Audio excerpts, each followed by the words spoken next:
Assalamualaikum warahmatullahi ta'ala wabarakatuh. Alhamdulillah nahmaduhu wa nasta'inuhu wa nastaghfiruhu wa na'udzu billahi min sururi anfusina wa sayyiati a'malina.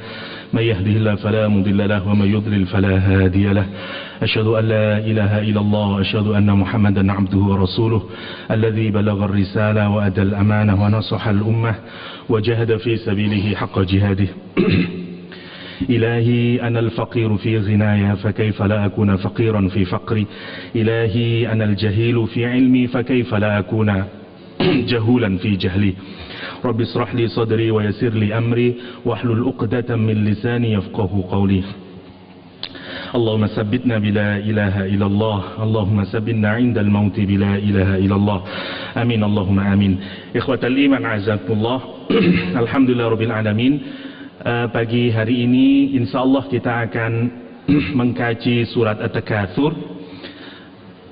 Setelah kemarin kita mengkaji surat Al-Qari'ah, sebagaimana yang masih kita ingat, ada dua pasangan di dalam juz 30 yang Al-Quran bicara tentang akhirat, kemudian beralih ke dunia, akhirat lagi, beralih kepada dunia lagi.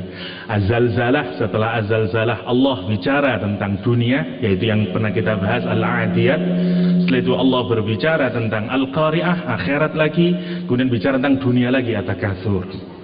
Seakan-akan Allah ingin ngasih tahu kita bahwa kadang orang lupa akan akhirat. Jadi di Az-Zalzalah Allah bercerita tentang bagaimana dahsyatnya goncangan yang terjadi ketika bumi ini hancur, dan kemudian dikasih tahu salah satu penyakitnya ada di surat Al-Adiyat. Tapi kemudian Allah ngasih tahu lagi, karena kadang-kadang manusia masih lupa lagi, di surat Al-Qari'ah. Setelah surat Al-Qari'ah Allah ngasih tahu lagi penyakitnya nanti di surat At-Takatsur yang akan kita bahas insya Allah. Ini menarik, kenapa? Karena bentuk kesyirikan atau ketidakpedulian orang kepada Allah dan kepada hari akhir semakin hari semakin berkembang seirama dengan perkembangan otak manusia. Kalau dulu orang syirik dan kufur kepada Allah dengan cara yang amat sederhana, nyembah patung, nyembah kayu, nyembah pohon dan segala macamnya, hari ini makin berkembang, semakin dahsyat. Misalnya lagi sekarang ada aliran yang terkenal Scientology, misalnya orang yang tidak percaya kepada Allah, tidak percaya kepada hari akhir, bukan karena didasarkan atas kebodohan, tapi justru didasarkan atas sains, atas ilmu pengetahuan. Dan subhanallah, buku terbarunya Michio Kaku, salah seorang ahli fisika teoritis di New York Uni.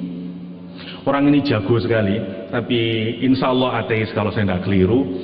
Dia bercerita di buku yang terbaru The Future of the Mind, masa depan pikiran manusia. Saintis di IBM ada 5 things in 5 years, in the 5 future, ada dia.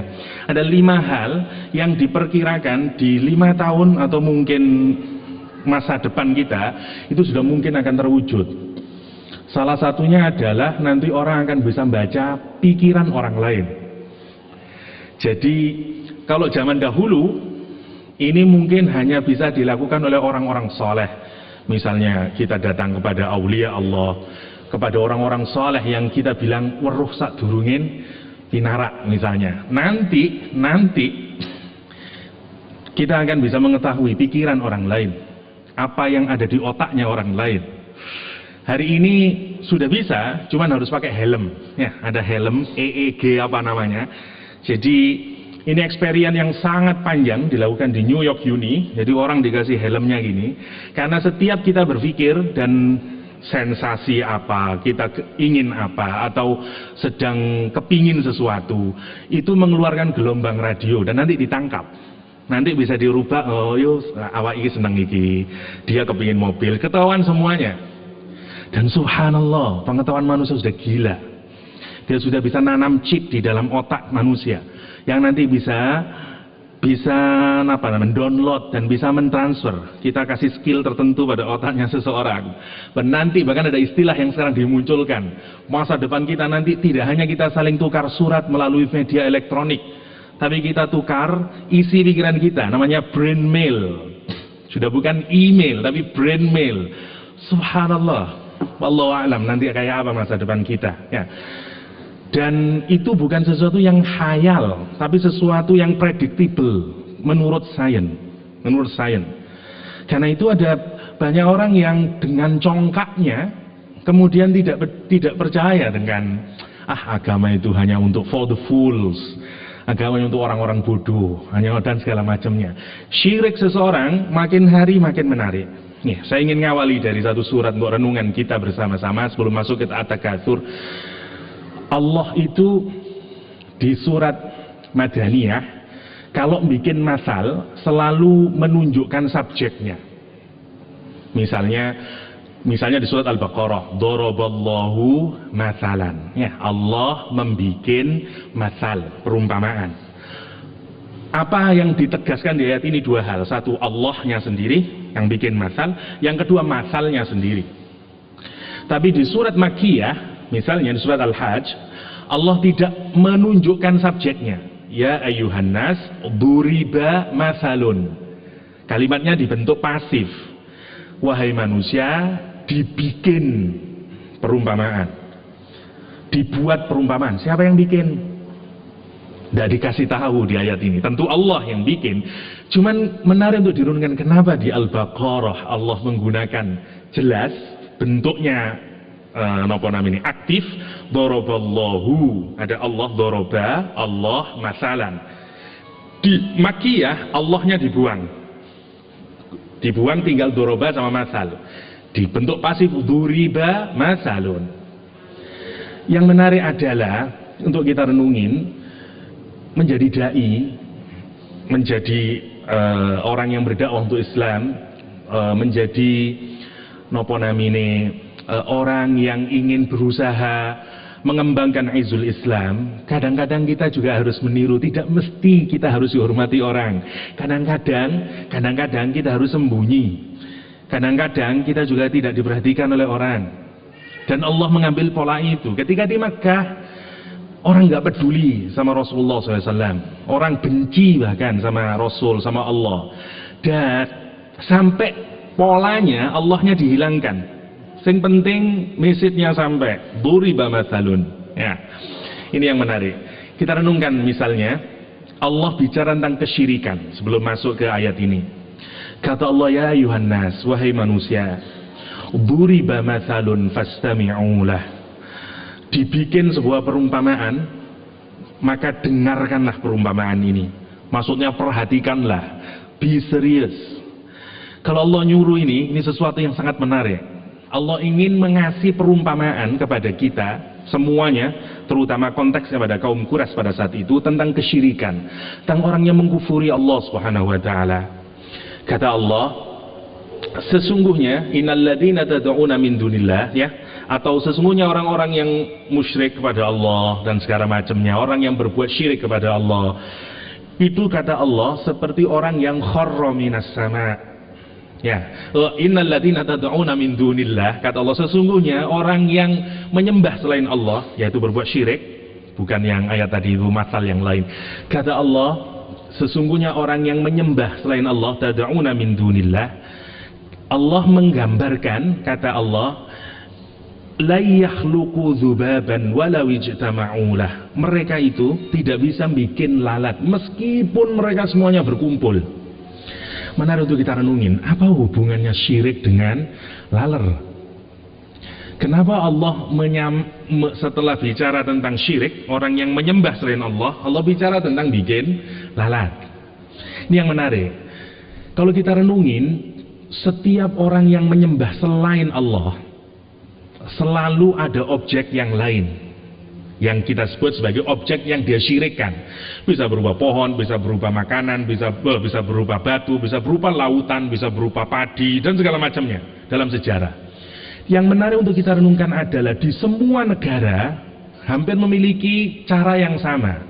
Kalau orang mau dekat kepada saingannya Allah, quote in quote, ya, maka dia akan bikin ritual tertentu yang di dalamnya selalu ada sesajen, kasodoan, ditengger, ya.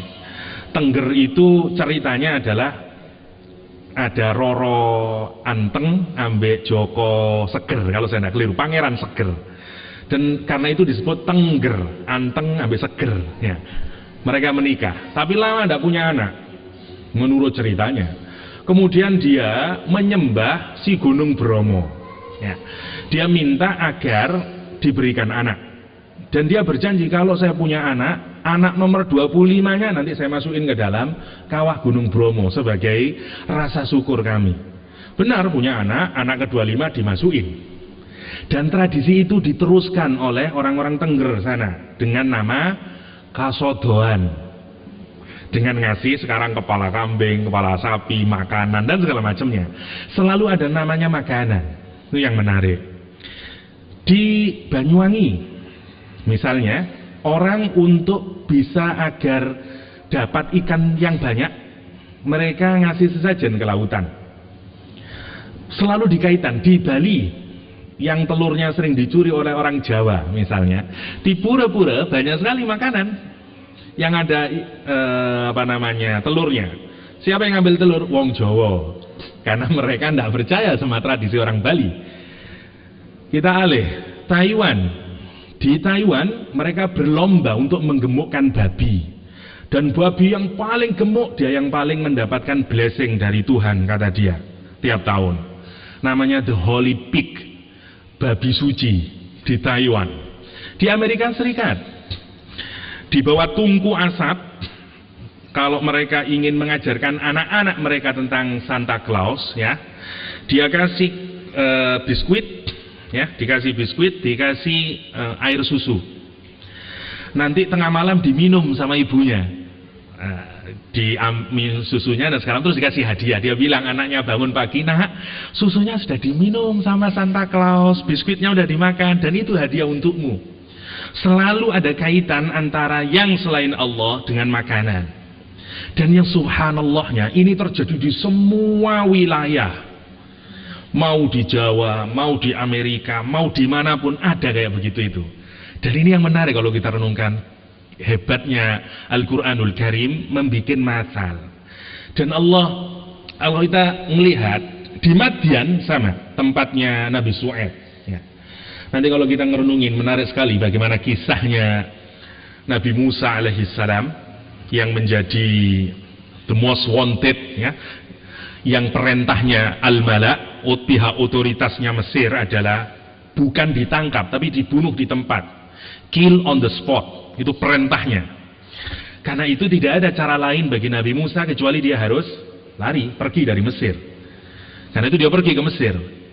Dan yang dituju adalah Madian. Madian itu tempatnya Nabi Shu'aib alaihissalam, yang punya 2 orang gadis itu, ya.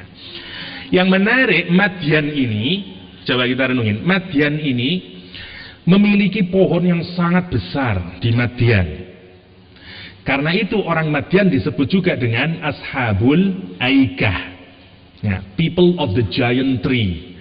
Orang yang menyembah pohon yang sangat gede. Bahasa kita mungkin orang yang nyembah Golkar, bukan pohon beringin maksud saya, ya. Orang yang nyembah beringin, ya. Jadi ini namanya Ashabul Aikah, Ashabul Aikah. Untuk merenungnya, dan subhanallah kalau kita renungkan, kalau jenengan nanti baca surat Asy-Syu'ara akan banyak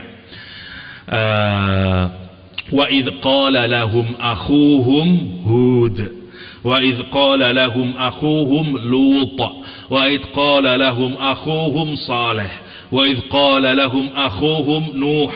Semuanya ada qala lahum akhuhum. Begitu giliran Nabi Shu'aib, idh qala lahum Syu'aiba, akhuhumnya tidak ada. Lah, kenapa akhuhumnya tidak ada? Menarik sekali Al-Quranul Karim. Tapi di ayat yang lain, di surat yang lain, Al-Quran bilang wa ila Madyana akhahum Syu'aiba. Loh, akhonya keluar ketika Allah nyebut Madian. Tapi di surat Asy-Syu'ara akhonya dibuang oleh Allah SWT. Kenapa? Karena atasnya Allah bilang kadzdzaba ashabul aikatil mursalin. Ini yang menarik. Para ahli balaghah meneliti kenapa bisa demikian. Karena begini, Semua nabi itu berasal dari kaumnya. Nabi Muhammad dari Makkah. Mang dia saudaranya secara napa namine? Kula lak sadure sampean sama-sama orang Jawa, padha dulur dhewe. Sak duluran rek, ibaratnya ngoten. Tapi kita tidak menganggap sesama saudara kepada orang Papua misalnya. Papua duduk dulurku ngomongnya beda misalnya. Tapi kalau kita besarkan wilayah kita Indonesia, dia juga dulur sama kita. Ya, oke. Kalau Allah bilang Madian, Allah bilang lokasi atau bilang sesuatu yang lain. Lokasi, sama kalau saya ngomong Surabaya. Surabaya itu lokasi. Nabi Syuaib, Allah bilang, aku utus kepada Madian. Madian itu lokasi. Maka Nabi Syuaib adalah saudaranya orang-orang Madian. Karena itu Allah bilang, wa ila Madiana akhahum Syuaib. Dan kepada orang-orang Madian aku utus saudara kalian namanya Nabi Syuaib. Tetapi ketika Allah bilang kadzdzaba ashabul aikatil mursalin, orang-orang penyembah pohon yang besar itu mendustakan utusan Allah. Wa qala lahum Syuaib, dan berkata kepada mereka orang-orang yang dijuluki Al-Quran sebagai ashabul aika, Syuaib. Kenapa kok tidak akhuhum? Karena sekarang Al-Quran mensifati orang-orang Madian dengan agamanya. Dan secara agama Nabi Syuaib dulur apa enggak? Mboten dulur, karena yang satu muslim, yang satu menyembah pohon. Dan Al-Quran itu jeli ngoten niku. Subhanallah, kalau jenengan pikir-pikir kok yo bisa ya Al-Quran kayak begitu itu. Saya kasih satu lagi untuk pemanasan nih. Misalnya, Dzalikal kitab, Alif Lam Mim, Dzalikal kitabu la raiba fi. Kata dzalika namanya isim isyarah lil ba'id. Kata petunjuk untuk sesuatu yang jauh. Oke. Memang bisa diterjemahkan dengan ini untuk memfungsikan bahwa dia menunjukkan sakralitas, karena sesuatu yang sangat agung itu bisa menggunakan dzalika dalam bahasa Arab. Tetapi tetap saja makna dzalika adalah sesuatu yang jauh. Oke. Dzalikal kitab berarti kitab yang jauh. Kenapa kok disebut kitab yang jauh? Ada lagi di dalam Al-Quran, kalau Al-Quran menggunakan kata Quran selalu pakai hada. Inna hadzal Quran. Tidak ada dzalikal Quran. Kalau kitab dzalikal kitab. Kalau Quran hadzal Quran. Kenapa? Menariknya, kata kitab itu berasal dari kataba, artinya menulis. Kataba yaktubu kitaban. Al-Quran waktu turun, saya sering bicara dengan ini, tidak berupa tulisan, tapi berupa MP3. Kalau Al-Quran bilang kitab, berarti kitab yang sudah utuh. Nggih, satu buku utuh. Di mana tempatnya? Di sana, di langit sana. Kitabim maknun la yamassuhu illal mutahharun. Sana di langit Allah sana. Dan itu diproteksi oleh para malaikat. Jauh dia, dzalikal kitab. Kenapa? Agar jangan punya pikiran Quran ini datang dari bumi. Quran ini dari sono. Dzalikal kitab. Dia memang ditulis tapi tidak di dunia. Fi kitabim maknun la yamassuhu illal mutahharun. Tanzilum mir rabbil alamin. Dia dari sana. Oke. Tapi kalau Al-Quran bilang Quran, kenapa kok hadza Pak? Oke. Quran berasal dari qara'a, artinya membaca. Kalau sampean baca di mana Qurannya? Ya di depan sampean. Masa sampean maca langit kono, zalikal, tidak bisa. Baca itu di sini. Karena itu yang tepat hadzal Quran. Oke. Wow. Menarik. Tetapi ada juga ayat Al-Quran yang bilang hadzal kitab. Ini gimana ya? Salah berarti. Kenapa Quran kok bilang kitab ini? Kenapa kok bukan hadzal Quran, kok hadzal kitab? Wait, karena ayat selanjutnya Al-Quran menjelaskan hadzal kitab anzalnahu. Kitab ini yang sekarang sudah jadi kitab diturunkan oleh Allah Subhanahu wa taala. Jadi meskipun Al-Quran menggunakan hadzal kitab, tetap pikiran kita tetap dia bukan kitab yang diproduksi oleh Gramedia, Syamil atau yang lain, bukan, tapi dia sana, dari langit sana, anzalna. Dan Al-Quran itu teliti kados ngoten itu, kapan pakai dzalika, kapan pakai hadza, kapan, dan itu yang bikin kita sampai subhanallah. Itu Al-Quranul Karim. Al-Quranul Karim. Saya singkat lagi, Al-Quran bilang semua manusia kalau berkumpul tidak akan bisa menciptakan satu ekor lalat pun. Terus Al-Quran bilang, wa iyaslubhumudz dzubabu syai'an, kalau si lalat ini mencuri makanan, yang tadi itu cookies, sesaji orang Banyuwangi, kasodoan atau apapun lah, dicuri set, miber, layastangkidhuhu min, maka kalian semuanya tidak akan bisa mengambil balik makanan itu dan menyelamatkan makanan itu. SBY kalau melakukan itu, meskipun dia punya ribuan tentara, kalau misalnya makanan curi, tidak bisa. Mau ngerain Kopassus gimana? Tidak bisa ngelawan seekor lalat yang sedang mencuri makanan. Dan yang menarik, lihat, makanan yang diberikan kepada Tuhan selain Allah itu selalu dianggap suci dan tidak boleh dimakan orang. Kalau ada sesaji mau dimakan, bu jaluk iki digawe pangeran misalnya, dibuat sesajen, tidak boleh dimakan kecuali ada ritus tertentu, setelah selesai baru boleh. Tapi prinsipnya dia tidak boleh disentuh karena dia milik Sang Yang Widi apalah dan segala macamnya. Itu yang menarik.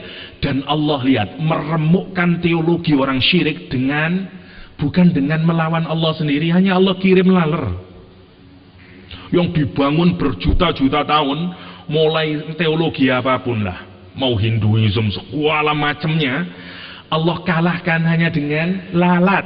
Yang menurut manusia, siapa yang menganggap lalat itu kuat? Enggak ada yang menganggap kuat. Tapi Allah hancurin teologinya dengan cara you yang merasa tidak percaya sama saya, terus kamu bikin tuhan-tuhan baru, yuk terus bikin makanan, terus lihat itu ada laler datang, udah diproteksi misalnya, laler itu ngambil dia, dan dia disebat, dan dua-duanya tidak bisa memproteksi, baik yang mau menyembah dan Tuhan yang disembah nggak bisa. Tuhannya juga tidak bisa, laler ojo ambil juga tidak bisa dia. Al-Quran menyimpulkan du'ufat talib wal matlub. Subhanallah, sungguh talib yang mencari, wal matlub yang dicari, ya, baik Tuhannya, Tuhan-Tuhanan ini sama yang menyembahnya, dua-duanya lemah kata Allah. Dan subhanallah, satu ayat habis kesyirikan. Sebenarnya kalau orang mau berpikir, kalau kita mikirin kayak begitu nanti, ngelihat lalat akan berbeda kita. Lihat lalat nanti du'ufat talib wal matlub, ya. Jadi kayak begitu. Ini yang menarik untuk kita renungin. Itu yang hebatnya Al-Qur'anul Karim, hebatnya Al-Qur'anul Karim, ya. Oke, sekarang kita masuk ke at-takatsur. Ini berkenaan tentang kedunyan, bab kedunyan nih. Bismillahirrahmanirrahim. Alhaakumut takatsur hatta zurtumul maqabir, kalla sawfa ta'lamun, thumma kalla sawfa ta'lamun, kalla law ta'lamuna 'ilmal yaqin, latarawunnal jahim, thumma latarawunnaha 'ainal yaqin, thumma latus'alunna yawma idzin 'anil na'im. Alhaakum, alhaakum dari kata lahwun. Innamal hayatid dunya la'ibun walahwun. Sesungguhnya kehidupan dunia ini kata Allah isinya cuma dua, la'ib, play, permainan, walahwun, dan entertainment. Isinya dunia itu kata Nabi, lahwun wala'ib, ya, permainan. Kita ambil yang kedua, lahwun, entertainment. Makna awal dari kata lahwun adalah entertain. Yang pertama. Yang kedua, makna lahwun adalah yang membuat kita sibuk sehingga kita melupakan hal yang penting karena kita melakukan hal yang tidak penting. Membuat kita lalai, membuat kita distracted, membuat kita deluded, membuat kita lupa, diverted kepada hal yang penting karena kita sibuk melakukan hal yang tidak penting. Lihat, semua entertainment itu isinya nggih kados ngoten niku. Kita bisa lupa hal yang penting karena entertainment. Padahal kalau dipikir beneran nggih mboten wonten pentingnya. Contoh, saya pernah sendiri waktu zaman S2, saya pernah merasakan bagaimana lahwun itu. Ada telenovela yang sempat seharian saya tonton. Judulnya 24. Ceritanya tentang menarik memang. Wah, apa namanya? Action tentang ada tipu daya gini nanti apa, dan filmnya itu namanya 24 ya, benar-benar 24 jam filmnya. Jadi kalau nonton satu seri ya jam 1 sampai jam 1 lagi, namanya 24. dari Fox di Amerika, dan itu berseri-seri. Kalau saya tidak keliru mungkin 8 atau 9. Jadi lek sampean nonton itu 9 dino ning ngarepe TV tok ngeten iki. Sampai sak buyare. 9 hari. Namanya 24. Pun ditonton ya, ini kekeliruan saya zaman dahulu. Tapi maksudnya semuanya seperti menjadi tidak penting. Karena once kita nonton, waduh, ya apa terusannya ya? Ya apa terusannya ya? Cuman berhenti sholat nonton mana? Berhenti sholat nonton mana? Karena menariknya. Lihat, semua namanya entertainment gitu terus ngoten. Pada saat itu kita merasa penting. Apa terusannya itu? Koyok penting-penting. Setelah 1 bulan coba sampai renungin. Apa gunanya nonton 24 biyen nih kok? Belas gak ada gunanya. Kecuali lahun. Sekarang monggo kita renungi dalam hidup kita nih, kuatah no mboten lahun niku, saambrek nggih. Saambrek. Sama bahkan hal yang paling esensial yang mungkin kita rasa penting, news, berita. Sampeyan nek ndak nonton update MH3 ngene niku. Kebetulan kemarin saya baru pulang dari Malaysia. MH3 berapa niku? Nah, dan segala macam, koyo-koyo, waduh, dunia koyo opo ngono. Harus ketinggalan, ini penting iki, update iki. Habis 1 minggu sampai renungin, opo jane informasi yang penting dari MH tadi itu. Sampean juga nggak bisa berbuat apa-apa, nggak bisa ngapa-ngapain, tapi koyo kenapa itu seperti saya anggap penting? Namanya lahun. Dan banyak hal yang kados ngeten iki. Namanya lahun. Lahun yang jelas satu sikap, perbuatan atau apapun saja yang membuat kita sibuk dan melupakan hal yang penting. Ini pun namanya lahwun. Oke. Alhaakum kata Allah membuat kita distracted, membuat kita sibuk dewe sampai melupakan hal yang penting, membuat kita lupa, membuat kita hancur. Apa yang membuat itu semuanya? Membuat kita lalai, biasanya disebut dengan lalai. Ya, terjemah mudahnya lalai. Lalai itu bukan berarti lupa, enggak. Jadi ada 2 hal yang mestinya ini yang penting, terus kita terlupakan karena kita sibuk di aktivitas yang lain, sehingga kita lalai. Itu maksudnya lahwun. Okay? Bahasa lebih mudahnya entertainment lah, untuk memudahkan kita, entertainment. Karena sifat entertainment kayak kados ngoten niku. Kados. Dan subhanallah, ada orang yang hidupnya sepenuhnya entertainment. Kalau zaman jenengan orang-orang yang tidak punya akidah yang kuat, orang-orang yang tidak punya iman yang kuat, uripe niku pun ngoten tok. Dia nyari kerja 1 minggu, tujuannya cuma entertainment.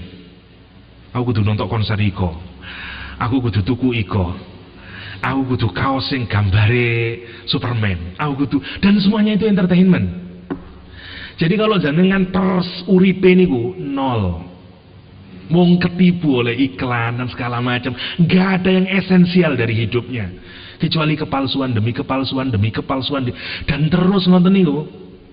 Lek cuman reneng anak-anak muda terutama SMA ke atas dan segala macam, lek ditonton uripe ku jane lahwun. Dari sama kadung seneng kerok satu ke band yang satu, dan dia jadi budaknya, dan dia membeli. Kerja ngoyo-ngoyo, tujuannya cuma untuk itu, dapat kasetnya, habis nyanyi dan segala macam, terus beli, wah, terus kayak begitu itu. Dan itu lahwun. Dan tidak esensial bener. Kalau tidak percaya nanti, kalau sudah besar nanti direnungi, opo biyen sing tak lakoni iku ya. Aku sibuk ngejar ngene, ngoleksi sampai koyo lah aku ndak duwe kasete ungu lengkap, gak sempurna hidup saya. Berapa coba anak-anak muda hari ini, saya harus punya Pak, saya harus koleksi ini, dan kabehku semu. Kok ana manfaate jane. Nanti kalau sudah dewasa, opo jane ngono iku. Dan itu namanya alhaakum. Alhaakum, dan ini hati-hati. Islam mengajak kita untuk berpikir dalam, untuk mencari yang esensial, untuk mencari yang entertainment. Ini yang menarik. Oke. Dan Al-Qur'an sekarang bicara tentang apa yang menipu kita. Apa yang melalaikan kita? At-takatsur. At-takatsur dari wazan tafa'ala. Di dalamnya ada makna saling, resipokal artinya, resiprokal ya. Ada makna saling. Oke. Ada banyak maknanya di kalangan tafsir, saya singkat saja. Yang pertama, makna dari takatsur, takatsur dari kata kasrah atau kathil, artinya banyak, plenty, a lot, namanya takatsur. Banyak-banyakan dalam hal apa? Nanti tidak disebut juga oleh Al-Quran. Yang pertama maknanya dari kata takatsur itu keinginan. Kita kompetisi, kita saling terus menerus ingin lagi. Desire kita yang terus menerus takatsur.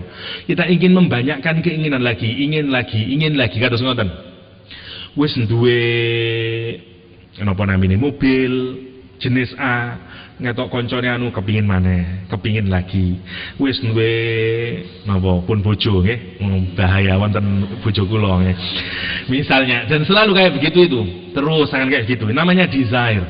Setiap orang punya kados ngoten niku. Dan kalau kita kemudian kepingin ngoten niku terus desire lagi, ingin lagi, once more, terus nanti alhaqum. Kita akan dilupakan untuk mencari yang hakikat dari hidup ini. Nanti yang menarik, dilupakan dari apa, Pak? Dilalaikan dari apa, mboten wonten. Ini menariknya kalimat ini. Di ayat yang lain, ya ayyuhalladzina amanu la tulhikum amwalukum wa auladukum an dzikrillah. Ada jawabannya. Orang-orang beriman, jangan melalaikan kalian dua hal di ayat ini. Anak-anakmu dan hartamu. Melalaikan dari apa? Ada jawabannya. An dzikrillah, dari mengingat Allah. Di ayat ini nggak ada annya. Alhaakum at-takatsur, melalaikan kalian at-takatsur, bermega-megaan, banyak-banyakan. Pertanyaan yang pertama, melalaikan dari apa? Tidak disebut. Banyak-banyakan apa? Tidak disebut oleh Al-Quran. Kalau ini dalam ilmu bayan, kalau sesuatu dibiarkan terbuka oleh Al-Quran, maka maknanya juga terbuka. Kita nanti banyak-banyakan dalam hal apa? Bisa macam-macam, bisa anak. Makanya maknanya bisa banyak nanti ditafsir. Kenapa? Karena tidak dibatasin. Itu yang menarik. Kita belum membahas al-hakumnya, melalaikan dari apanya belum. Kita takatsur dulu. Satu, jadi takatsur itu banyak-banyakan keinginan. Kepingin terus daruk marinin itu. Yang pertama. Kalau sudah bangga-banggaan kepinginan, ya, kepingin ini, terus kayak gitu. Yang kedua, yang dimaksud dengan takatsur setelah punya rasa ingin yang tidak habis-habis dan kompetisi satu sama lain. Yang kedua, setelah keinginan terus kompetisi satu sama lain. Kon duwe apa? Aku udah iso ngene, kenapa ada ini? Itu namanya kompetisi, saling kompetisi di antara orang. Dalam hal dunia, dalam hal anak, dalam hal jabatan, dalam hal nopo mawon, urusan dunia. Yang kedua. Yang ketiga, sebagaimana Imam Syaukani, Imam Biqai, at-tafakhur. Tafakhur itu sombong-sombongan, keren-kerenan. Kalau masih ingat, kalau beli HP baru, HP mau apa? Oh ini loh, ini rek S4, S3, alah misalnya, gitu. Dan itu terus tafakhur, kita bangga-banggaan. Dan meskipun kadang kita tidak nyebut, orang tidak tanya, dan kita akan bangga. Ada tamu ke rumah kita. Alhamdulillah, yuga kula enggak lulus dugi Inggris. Sing takok lho sapa? Tafakhur. Dan kita enggak sadar itu. Dan sekarang terus kayak ngono itu. Anak kula alhamdulillah dugi Medina. Sing nomor loro niku mobil kula sik 2 bulan yang lalu saya beli, Pak. Dan segala macam. Orang tafakhur dan kompetisi. Dan yang makna terakhir keempat adalah semua orang kepingin lebih lagi, kepingin banyak lagi, kepingin lebih banyak lagi, kepingin lebih banyak lagi dalam jumlah. Itu kalau kita tafsir minimal ada 4 makna dari kata takatsur. Satu, keinginan yang bertambah. Yang kedua, kompetisi yang muncul karena orang sekarang kalau desire kita ingin dewe-dewe.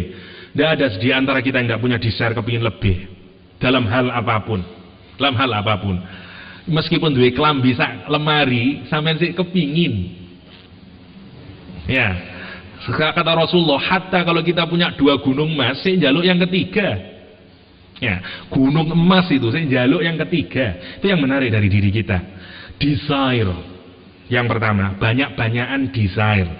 Yang kedua, kompetisi. Terus tonggo duwe iki ana gini. Dan di Indonesia itu paling kelihatan sekali kompetisi itu di kantor, apik blas ya iramanya, kompetisi yang kedua. Yang ketiga sebagaimana tadi tafakhur, bangga-banggaan kalau sudah punya. Baik anak bisa bangga-banggaan, anak saya harus dapat ini. Anak bisa menjadi objek kebanggaan kita. Anakmu sekolah di. Dan bukan banyak-banyakan anak, maknanya tidak hanya banyak-banyakan anak. Anakmu kira telu, aku meni papat. Bukan hanya gitu saja maknanya. Tafakhur bil aulad maksudnya kita berbangga diri melalui anak kita. Bangga-banggaan. Anak sampean di SMA berapa? SMA 9 Pak. Anak saya alhamdulillah di SMA 5. Tapi tujuannya bukan alhamdulillah, itu bangga-banggaan sama dia. Tafakhur. Dan kayak begitu itu nanti melupakan kita kepada al-hakum itu nanti. Oke. Itu yang terakhir, kita pingin jumlahnya yang lebih banyak. Dan sekali lagi, dari takatsur mengandung 4 makna. Keinginan yang terus bertambah, kompetisi yang terjadi, dan kemudian berbangga-bangga kalau kita punya, dan keinginan dalam jumlah yang lebih banyak lagi. Dan itu semuanya terkandung dalam kata at-takatsur. Al-Quran menyebutkan kepada kita semuanya bahwa kalau kita punya takatsur, siapapun yang sedang berada dalam at-takatsur, baik ingin kompetisi, kepingin jumlah yang lebih banyak, nanti akan mengakibatkan al-hakum, akan melalaikan kita. Pertanyaannya, melalaikan dari apa? Para ulama juga ditafsir berbeda-beda. Pertama, melalaikan dari Allah SWT, dari mengingat Allah, sebagaimana di ayat yang tadi, kalau menghubungkan ke la tulhikum auladukum, kita akan bisa lupa kepada nopo male, kepada al-qari'ah di atasnya, kepada hari kiamat, sampai lali koyok-koyok kata tidak mati. Kalau orang sudah punya desire, dia terus numpuk dan segala macam. Nanti kisah Qarun cukup bagi kita untuk memahami betapa orang itu kalau sudah dihinggapi at-takatsur lupa semuanya. Sa'labah, dia bilang lana shadaqanna wa lanakunanna minas shalihin. Dia datang kepada Nabi Muhammad, saya jadikan seorang, nanti kalau saya sudah dikasih rizki, saya pasti akan sedekah dan pasti saya akan menjadi orang saleh. Tapi kalau orang sudah punya desire, terus kepingin lagi, al-hakum. Satu, orang bisa lupa akan akhirat, orang bisa lupa akan Allah, orang akan lupa bahkan akan ada the knocking sound, ya, al-qari'ah, sebagaimana ayat sebelumnya. Semuanya akan lupa akan dirinya sendiri bahkan. Untuk apa sih sebenarnya saya hidup? Orang bisa lupa, karena dia sudah menjadi budak dari keinginannya. Dia dari budak dari kompetisi, dan tidak ada bahagianya orang yang kayak begini ini, karena capek. Dia capek. Namanya takatsur. Bahkan yang menarik, Allah menyebutkan di ayat ini maknanya bisa dua, hatta zurtumul maqabir. Makna yang pertama adalah sampai ketika mereka menziarahi kubur, mereka juga berbangga-banggahan terhadap kuburan nenek moyangnya. Yang menarik, bapakku ini biar ini kon sapa? Rebutan, tetap hatta di kuburan, dia lupa kalau dia nanti akan dikubur. Subhanallah. Karena salah satu asbab nuzul dari ayat ini adalah ada 2 kabilah di Arab yang saling bangga-banggaan terus. Hatta kalau dia ke kuburan, dia saling berbangga-banggaan. Bambamu sapa biyen? Kulo mbambaku, wah. Sampai kuburan dibanggakno. Subhanallah. Kalau orang sudah punya at-takatsur. Makna yang kedua adalah hatta zurtumul maqabir. Takatsur kita itu hanya akan bisa berhenti kapan? Hatta zurtumul maqabir. Sampai zurtum dari kata zara, menziarahi to meet. Nah, to go and meet itu namanya zara. Kita pergi untuk menjumpai. Makna yang kedua dari kata zara, memeluk sebenarnya dalam bahasa Arab klasik. Jadi kapan sampai kita datang kepada maqabir? Maqabir dari kata maqbarah, tempat kuburan namanya maqbarah, jamaknya maqabir. Sampai kita datang ke kuburan dan kemudian kita menyadari, ya Allah, sebagaimana di hadis ya, yang banyak sebagaimana misalnya yaqulu ibnu Adam mali, misalnya kata Rasulullah SAW, anak cucu Adam berkata hartaku, fahlaka min malika illa ma akalta fafnaita, kata Rasulullah SAW. Sesungguhnya tidak ada dari harta anak cucu Adam ini, kecuali apa yang dia makan dan kemudian habis. Au labista fablaita, atau yang Anda kenakan dan kemudian nanti hancur. Au tasaddaqta fa amdaita, atau yang kita makan, kita habisin, kita spend dan kemudian habis. Sebenarnya itu saja harta kita. Yang lain itu kan cuma tipuan sebenarnya. Rekening bank kita belum tentu menjadi harta kita masih. Yang hakikat dari harta kita adalah apa yang kita makan, apa yang kita pakai, dan apa yang telah kita spend, yang telah kita keluarin dari harta kita. Itulah milik kita. Yang ada di tabungan, di rekening itu belum tentu. Kalau kita mati, miliknya siapa dia? Istri dan anak-anak kita. Dan dia bukan milik kita. Mung jari ini milik kita. Kalau orang bisa ngerenungin kayak begitu, insya Allah rada anteng hati ini. Jadi rezekine yo padha ae. Sedina wong mangan yo ping 3. Mung beda ngungcup pikiran yang berbeda. Yang dia merasa punya miliaran di bank, saya ndak punya. Tapi kan itu nanti sing dipangan bendinone lah padha ae janjane. Ya, dan itu yang mau diingatkan kepada kita bersama-sama oleh Allah Subhanahu wa taala di ayat ini. Nggih. Kita agak singkat nanti untuk melihat alhaakumut takatsur hatta zurtumul maqabir. Melalaikan kalian at-takatsur hatta zurtumul maqabir, sampai kalian menziarahi kuburan. Dan ini juga salah satu aspek positif dari berziarah kepada kuburan, ya. Karena nanti mengingatkan masa depan kita, final destination kita, ya. Karena sebenarnya setiap orang itu sedang berjalan. Ketika Umar bin Khattab menangisi Rasulullah SAW yang kelihatan bulir-bulirnya itu dan sedih, apa jawaban Rasul? Mali walid dunya illa karakib.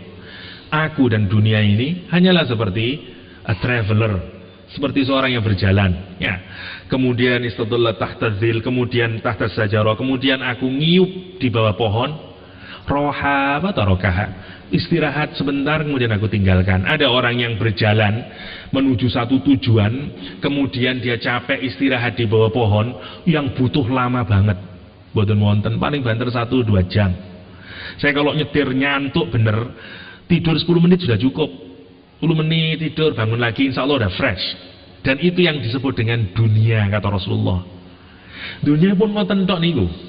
Sama dengan orang Jawa bilang, urip mung mampir ngombe, transit. Oke. Tujuan akhir dalam bahasa Al-Quran namanya ma'aba, final destination kita. Kita ini sejak dilahirkan sedang berjalan menuju final destination, ya. Jadi terus berjalan di dunia itu satu station di mana kita harus istirahat sebentar lah. Kita hidup di dunia ini sebentar. Sebagaimana kata Rasulullah, nanti kita menuju ma'aba. Faman syaa'a takhadha ila rabbih ma'aba. Inna jahannama kanat inna jahannama napa? Napa di surat An-Naba niku. Inna lil muttaqina mafaza. Inna jahannama kanat mirsada lit-taghina ma'aba. Lihat, ma'aba. Bagi orang taghin, ya, bagi orang yang taghut, final destination-nya jahannam. Karena kita sedang meniti ke sana. Sedang meniti menuju rumah terakhir kita. Dan itu yang sering kita lupain. Yang sering kita lupakan. Dan itu peringatan. Mari sekarang kita renungkan kembali kisah Qarun sebelum kita lanjutin, karena berkenaan dengan takatsur. Qarun adalah orang yang berkhianat terhadap kaumnya sendiri. Ibarat sekarang dia menjadi spy, menjadi intelijen untuk mengetahui orang Bani Israel. Meskipun dia orang Bani Israel, karena itu dia dapat uang banyak dari Fir'aun dan dia menjadi kaya dengan cara itu. Kalau zaman sekarang mungkin seperti Intel kalau zaman sekarang. Dan itu kerjaannya Qarun. Inna Qaruna kana min qaumi Musa fabagha alaihim. Dia rebel. Dia bughot terhadap kaumnya. Oke.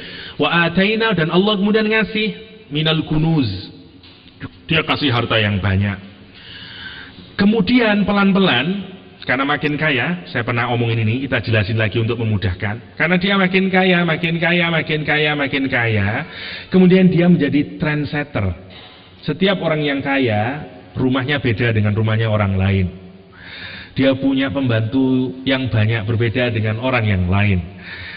Pakaiannya berbeda dengan yang lain. Dan sesuatu yang berbeda selalu menarik perhatian orang lain. Karena itu dia menjadi center. Orang melihat Korun. Dan orang-orang yang baik nasihati Korun. Yang direkam dalam Al-Quran. Nasihatnya ini yang penting kita renungkan. Dia bilang yang pertama, la tafrah inallaha la yuhibbul farihin. Kita pernah bahas kemarin, jangan Korun kamu merasa bahagia. Kamu sangat bahagia karena kamu dapat harta. Dapat ini bayar lagi, dapat takatsur lagi, bahagia lagi. Yang pertama, kita di kemarin sudah bahas itu. Yang kedua, saya tidak ulang lagi untuk yang farah. Yang kedua, peringatannya kaumnya Korun kepada Korun, kata dia, wabtaghi fima atakallahu darul akhirah. Kata dia, kamu kan sudah dikasih oleh Allah harta benda ini, gunain harta bendanya itu untuk akhirat sana, untuk ma'abah, untuk final destinationmu itu. Jangan gunain harta ini hanya untuk di dunia ini, itu maksudnya. Gunain yang di sana sampai ke darul akhirah, kan rumah yang akhir. Jangan rumah di sini, tapi rumah di akhir. Dan itu nasihat yang dianjurkan dalam Al-Quran, bahwa harta kita, dunia kita harus menjadi means, menjadi alat kita untuk sampai ke darul akhirah. Ke darul akhirah. Karena itu peringatannya. Dan biasanya orang itu kalau sudah mikir akhirat, seringkali seakan-akan dia tidak boleh bahagia di dunia. Seringkali ada banyak kekeliruan. Misalnya kalau saya sudah menjadi aktivis Islam, saya tidak boleh lagi berarti berduaan sama istri, ngobrol sama anak-anak, mboten kados ngoten. Atau kalau saya sudah misalnya nanti serius urusan akhirat, seakan-akan saya sudah lupa lagi sama urusan dunia. Itu yang mau dikasih nasihatin oleh Al-Quran. Karena itu ada kalimat wala tansa nasibaka minad dunya. Jadi maunya, purpose dari harta benda yang kita miliki itu untuk ke akhirat. Itu tujuan utama. Jangan dibalik, ayat ini seringkali dipelintirin seakan-akan yo ojo akhirat tok ngono, seimbang urip iku. Yo nyang yo maksiat, yo ibadah. Seakan-akan kayak gitu nanti terjemahannya. Sama sekali mboten ngonten maksudnya. Memang jangan ngasih contoh. Misalnya kita kalau melihat tokoh-tokoh dalam dunia Islam, banyak yang memang susah untuk kita tiru karena mereka ini nopo namine kasus spesifik. Kados Abu Bakar As-Siddiq yang mensedekahkan seluruh hartanya, Umar bin Khattab yang mensedekahkan separuh hartanya. Niki katakanlah kasuistik, orang-orang yang sudah di paling ujung sana, dia paling top dan susah menurut ukuran kita untuk kita tiru. Tapi ratusan sahabat yang juga sedekah tapi tetap hidup normal, tidak seperti Abu Bakar As-Siddiq. Mboten napa-napa lek sampean saged kados Abu Bakar, nggih. Moro nggih. Maksudnya kalau kita hanya ngajarin orang dengan polanya Abu Bakar, mboten urip umat niki, sumpek mangke. Waduh, wis elek awak iki ndak mungkin asos. Nanti tidak ada yang sedekah. Sahabat tidak semuanya seperti Abu Bakar.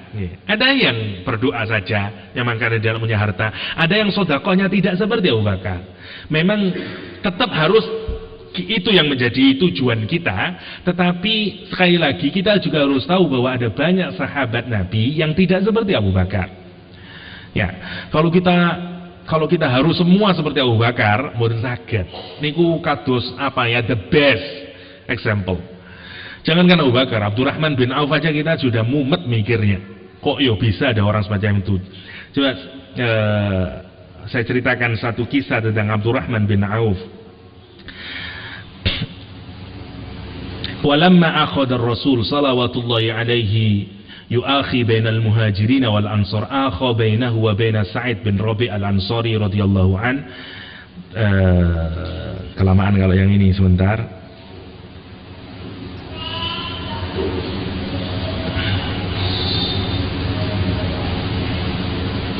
Oke. Wa fi yaumi Uhud, ya, pada hari Uhud, sabata hina zulzilatil aqdam wa samada hina farrul mana ini?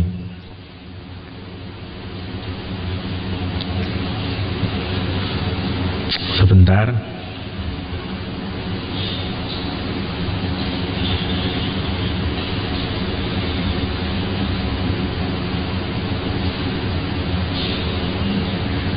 Saya senang cerita ini untuk encourage kita. Wa fi dzata yaumin, pada suatu hari, qadimat 'airu Abdurrahman bin Auf 'alal Madinah. Datanglah apa namanya niki, untanya atau kafilah dagangnya Abdurrahman bin Auf ke Madinah. Wa kanat mu'allifatan min 700 rahilah, dan jumlahnya itu ada 700 unta beserta dagangannya dari Syam ke Madinah. 700 unta, pun dipikir isi nih unta nih tok mawon pun pinten niku. 700 kali unta satu sekarang berapa? Kalau sapi katakanlah 10 juta, unta bisa berapa itu? 700 ekor unta. Ni'ma 700 rahilah wa hiya tahmilu ala dhuhuriha al-mirah wal mata' wa kullu ma yahtaju ilaihi nas. Dan di setiap punggung unta itu terdapat nopo, gandum, mata, ya, sesuatu yang bisa dinikmati, barang perbekalan, dan apa saja yang dibutuhkan oleh manusia. Kullu ma yahtaju ilaihi nas. Ya. Fama idakhalatil Madinah hatta rujjatil ardu biha rajja wa sumi'a laha dawiyyu wa dajjah. Dan karena sangat banyaknya 700 ekor unta beserta semua isinya ini membuat suara gaduh di Madinah. Orang ngelepasin, nurunin dan segala macam. Dan sampailah suara itu ke kamarnya Aisyah radhiyallahu anha. Kejadian ini Rasulullah sudah meninggal dunia, sudah wafat. Ya. Faqalat Aisyah ridwanullahi 'alaiha. Berkata Aisyah, "Ma hadhihi rujjah?" Suara apa? Suara gaduh apa itu? Faqila laha, dan dikatakan kepada dia, "Airun li Abdurrahman bin Auf." Itu suara unta perdagangannya Abdurrahman bin Auf. 700 naqatin tahmilul burru wad daqiq wat ta'am. Ada 700 unta ya Ummul Mukminin, kata dia, yang sedang mengus gandum dan serta berbekalannya. Faqalat Aisyah, dan Aisyah kemudian berkata, "Barakallahu lahu fima a'tahu fid dunya." Semoga Allah memberkahi apa yang sudah diberikan Allah kepada Abdurrahman bin Auf di dunia ini. Wala thawabul akhirati 'azim, akan tetapi pahala di sisi akhir, di akhirat sana itu jauh lebih besar lagi. Falaqad sami'tu, kata Aisyah, sungguh aku mendengar, kata Aisyah radhiyallahu anha, Rasulullah SAW, aku mendengar dari Rasulullah SAW, yaqul yadkhulu Abdurrahman bin Auf al-jannah habwa. Aku mendengar langsung dari suamiku Rasulullah SAW bahwa Rasulullah berkata Abdurrahman bin Auf nanti akan masuk surga merangkak. Padahal sebelumnya kalau kita lihat generousnya Abdurrahman bin Auf, subhanallah, dia pertama kali di perang Tabuk kalau saya tidak keliru 2000 uqiyah emas dia sumbangin. Dan terlalu banyaklah sedekahnya Abdurrahman bin Auf ini. Kemudian setelah dikasih Aisyah ngomong begini kepada pembantunya, aku dengar Rasulullah SAW bersabda Abdurrahman bin Auf akan masuk surga dengan merangkak. Wa qabla an tabrukan nuq kana al-Bashir yanqulu ila Abdurrahman bin Auf maqalata Ummul Mukminin, dan Bashir mendatangi Abdurrahman bin Auf menceritakan omongannya Aisyah, ya, bahwa Aisyah mendengar hadis Rasulullah SAW Abdurrahman bin Auf masuk surga dengan merangkak. Fama in lamasat hadhil bisyarah sam'ahu hatta tara musri'an ila Aisyah. Tak selang beberapa lama kemudian, karena mendapatkan bisyarah yang bahagia ini, Abdurrahman bin Auf segera menemui ibu Aisyah radhiyallahu an. Ya ummah, wahai ibu, anti sami'ti dzalika min Rasulillah? Apakah engkau mendengar langsung dari Rasulullah SAW bahwa aku masuk surga dengan merangkak? Kata Aisyah, qalat na'am, iya. Fastatara farhan, dan sangat bahagia Abdurrahman bin Auf. Wa qala la in istata'tu la adkhulannaha qa'ima. Sungguh wahai ibu, aku sangat ingin masuk surga dengan bisa berjalan. Ushiduka ya ummah, saksikan wahai ibu, anna hadhil 'ir jami'aha bi ahmaliha wa aqtabiha wa ahlasiha fi sabilillah. Saksikanlah wahai ibu, sesungguhnya 700 ekor unta ini beserta perbegalannya, gandumnya, makanannya, dan semuanya, semua aku sedekahkan fi sabilillah. Subhanallah. Jangan mikir isinya aja, untanya saja udah mumet kita mikirnya itu. 700 unta kali berapa itu dia sedekahin? Abdurrahman bin Auf. Lah, orang yang kayak begini yang tidak takasur. Yang apa? Yang sebagaimana di ayat tadi itu, wabtaghi fima atakallahu darul akhirah. Carilah darul akhirah. Dengan apa? Dengan apa yang telah Allah berikan kepadamu. Itu nasihatnya kepada Qarun. Qarun, wabtaghi, kamu jangan bersenang-senang aja dengan hartamu, dan you mendapatkan kebahagiaan hanya karena dapat harta lagi, dapat kesenangan lagi. No, wabtaghi ad-darul akhirah. Carilah darul akhirah itu dengan hartamu. Fima atakallah. Lah, orang kadang kalau sudah kayak begitu lupa sama urusan dunia. Seakan-akan kalau orang ngejar akhirat dia tidak boleh ngurusin dunia lagi. Tidak, dan itu tidak benar dalam etika Islam. Ada orang yang berdakwah keluar lupa sama keluarganya, dan itu juga tidak benar. Tidak boleh, dia harus tetap ingat. Dia proporsinya harus tetap. Wala tansa, tapi jangan lupakan nasibaka, portion, bagian kewajibanmu urusan di dunia. Minat dunia.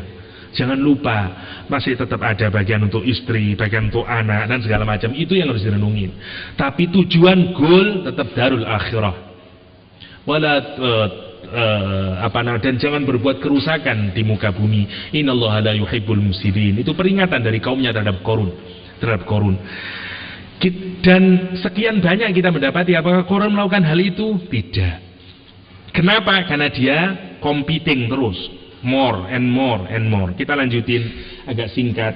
Hatta zurtumul maqabir kalla sawfa ta'lamun. No, kata Allah, for sure, pasti, sama sekali itu tidak benar. Kalla sawfa ta'lamun.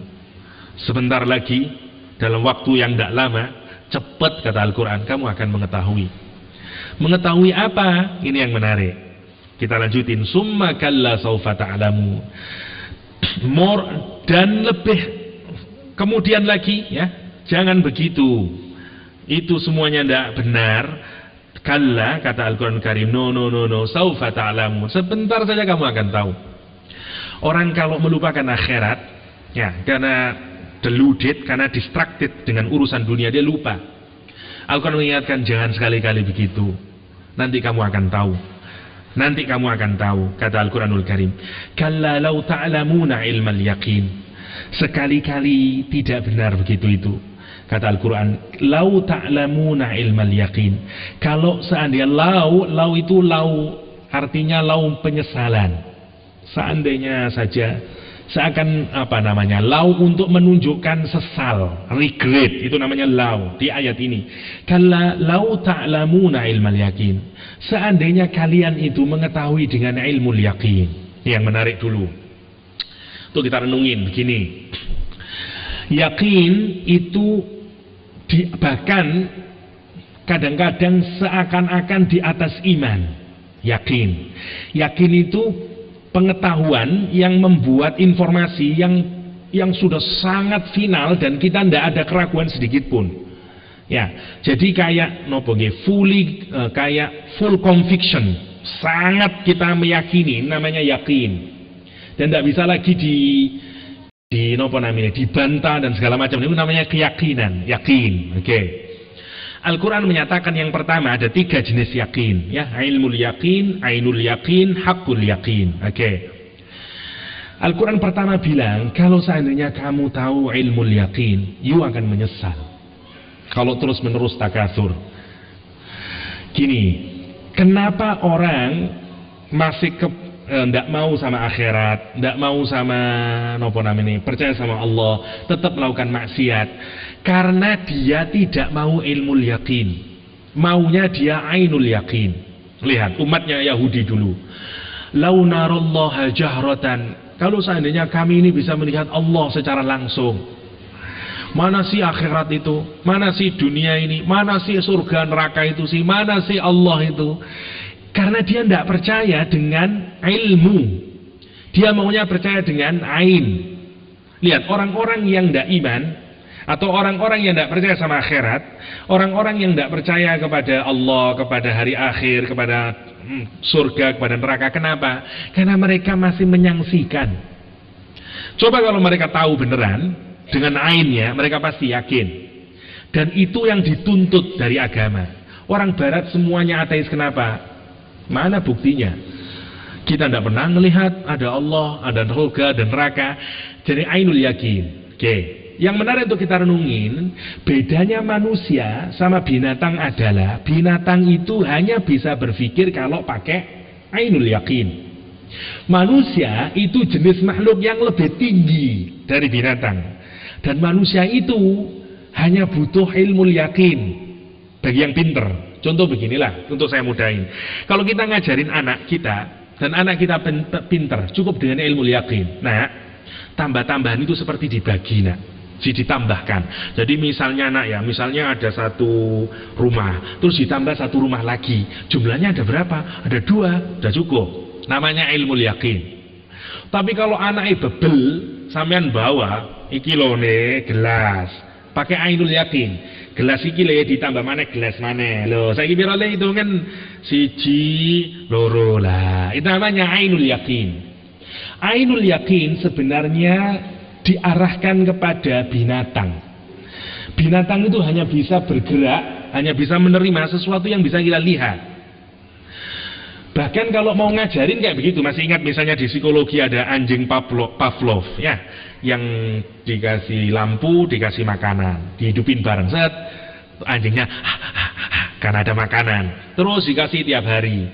Tidak bisa anjing itu mau nyadari nanti kalau ada lampu berarti diajarin anjing golek lampu neng ngurip ono panganan. Tidak bisa. Dia harus dipraktekin dua-duanya. Lampu dihidupin dikasih makanan, lampu dihidupin dikasih makanan, lampu dihidupin dikasih makanan. Berulang kali, baru begitu ada lampu dia sudah menjulurin lidahnya.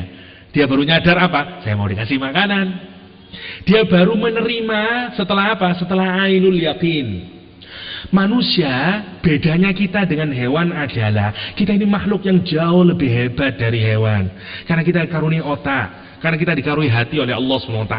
Yang mestinya dengan ilmu yakin sudah cukup kita menyadari adanya Allah, adanya akhirat. Yang menarik, orang-orang yang merasa sok pinter itu, ternyata di dalam kajian keagamaan justru mereka yang merendahkan dirinya hanya seperti binatang. Orang-orang yang bilang, mana buktiin kalau memang ada Allah? Justru ini binatang tak menungso kira-kira. Kalau binatang pakai ainul yakin, tapi kalau manusia pakai ini. Bukankah sekian banyak? Ada cerita asli di Melbourne, orang Kristen yang dikasih Quran, dia mulai tertarik, tapi belum yakin benar. Kemudian dia bilang, malam harinya itu di Ramadan, dia bilang, ya Allah, kalau memang Islam itu benar, tolong nanti kalau saya bangun tidur atau dalam mimpi atau apapun lah, kasih saya mukjizatmu. Karena di Kristen itu biasanya banyak orang masuk Kristen karena dia mukjizat. Ketemu apalah, sembuh apalah, dan segala macamnya itu. Dia kepingin dapat sign of God. Oke. Dia sudah sebenarnya mulai yakin sama Islam, tapi dia butuh keyakinan ainul yakin. Sudah membaca Quran, ada benernya dan segala macam kata dia, udah yakin, cuman belum dia masuk ke dalam agama Islam karena dia kepingin ainul yakin. Udah tidur, bangun tidur dia cari nggak ada apa-apa. Terus dia keluar, dia ngelihat langit, dia macam-macam, dia nangis. Dan kuasa Islamnya dia, how stupid I am, kata dia. Betapa bodohnya saya. Bukankah langit itu tanda Allah? Bukankah seluruh alam semesta ini tanda Allah? Kenapa aku masih mau mencari lagi tanda Allah, ayat Allah, kata dia. Dan sejak itu dia masuk Islam. Ini yang menarik. Orang yang pandai di seluruh dunia ini semuanya ilmu yakin. Semuanya mendatangkan ilmu. Itu yang pertama. Oke. Allah menyatakan kepada kita, kalau orang menggunakan otaknya, dia akan mendapatkan ilmu yakin. Yang pertama, pemahaman yang mengantarkan dia bahwa takatsur menghancurkan kita. Takatsur membuat orang lupa sama akhirat. Takatsur membuat lupa orang kepada Allah dan ila akhirih. Oke. Yang menarik pertanyaannya, apakah ilmu yakin itu? Di dalam tafsir Jumhur ulama biasanya, jumhur mufassirin menafsirin al-yaqin, misalnya Imam Qatadah menafsiri al-yaqin bimakna al-maut, mati. Kenapa? Karena tidak ada yang melebihi keyakinan di dunia ini melebihi mati. Sampeyan mboten yakin benjing urip napa mboten sak pinten keyakinane. Apakah besok saya masih hidup ya? Insya Allah nggih, tapi nggih kula mboten pasti bisa meyakinkan. Nggih.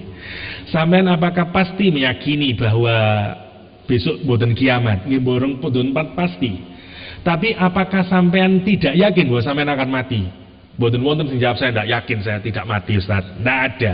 Semua orang yakin kalau dia mati. Entah kapan, tapi dia yakin di dunia ini tidak ada ilmu yang lebih diyakini oleh manusia, pengetahuan yang lebih diyakini oleh manusia bahwa dia akan mati. Karena itu ulama menafsirin al-yaqin di sini bimakna al-maut.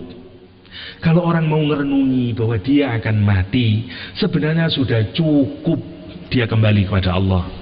Bahwa dia akan cukup tidak terus menerus ngurusin dunia, ngejar terus takasur.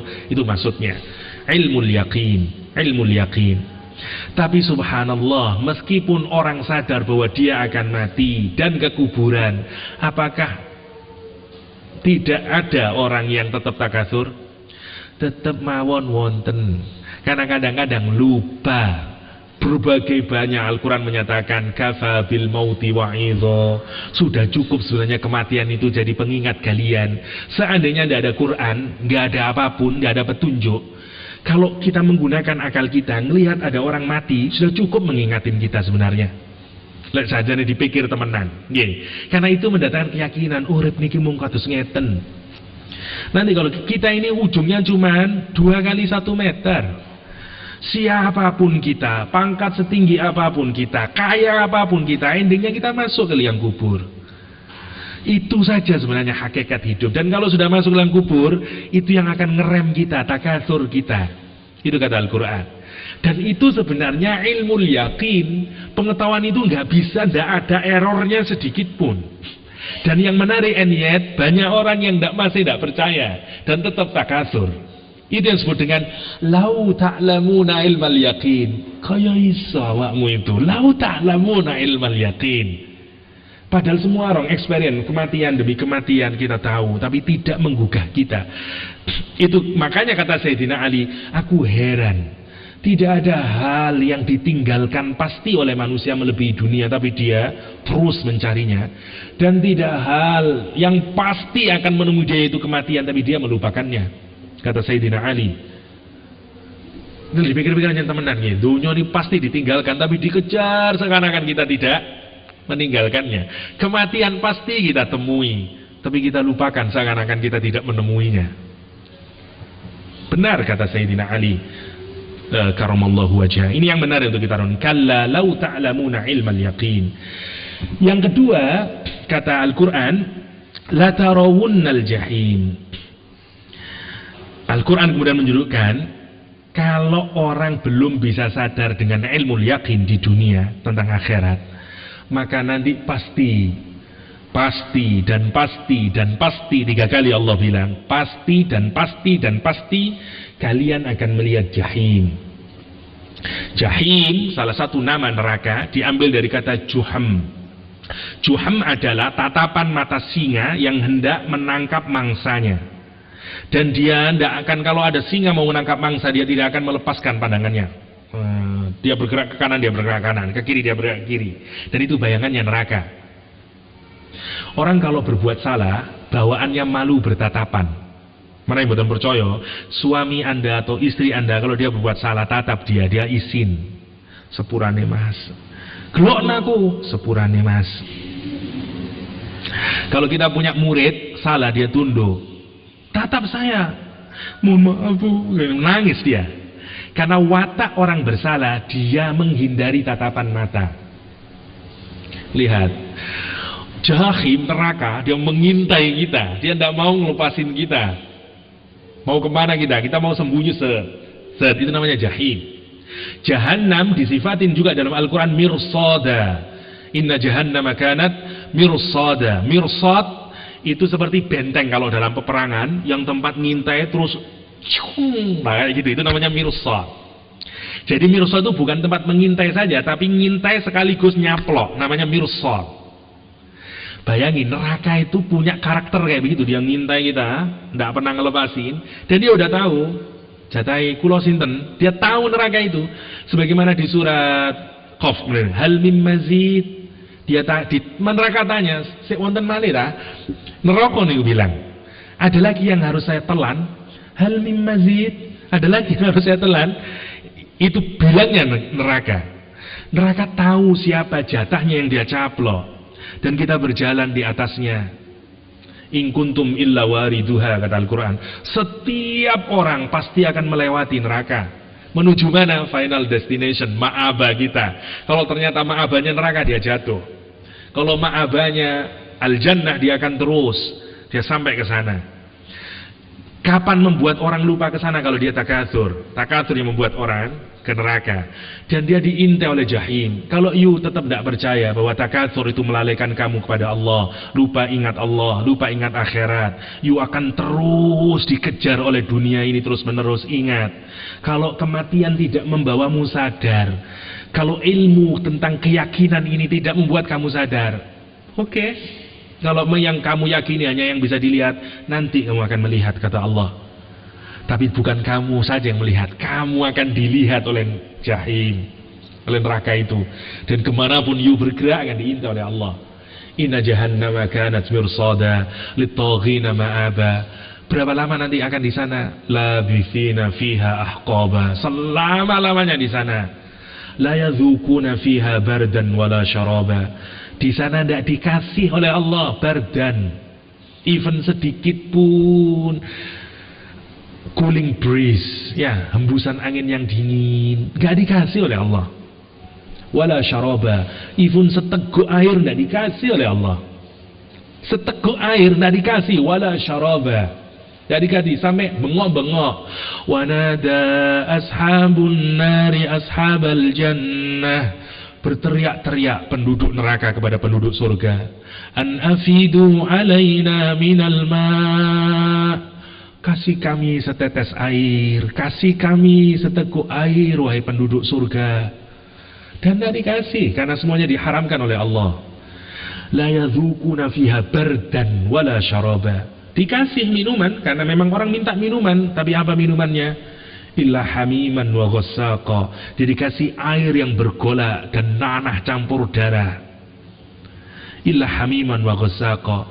Pikiran kita terus bilang, kok kebangetan ya Gusti Allah ya, kenapa sih kok dari itu? Allah cepat-cepat bilang jazaan wifaqa, itu balasan yang setimpal. Saya tidak melebihi, saya tidak ngurangin.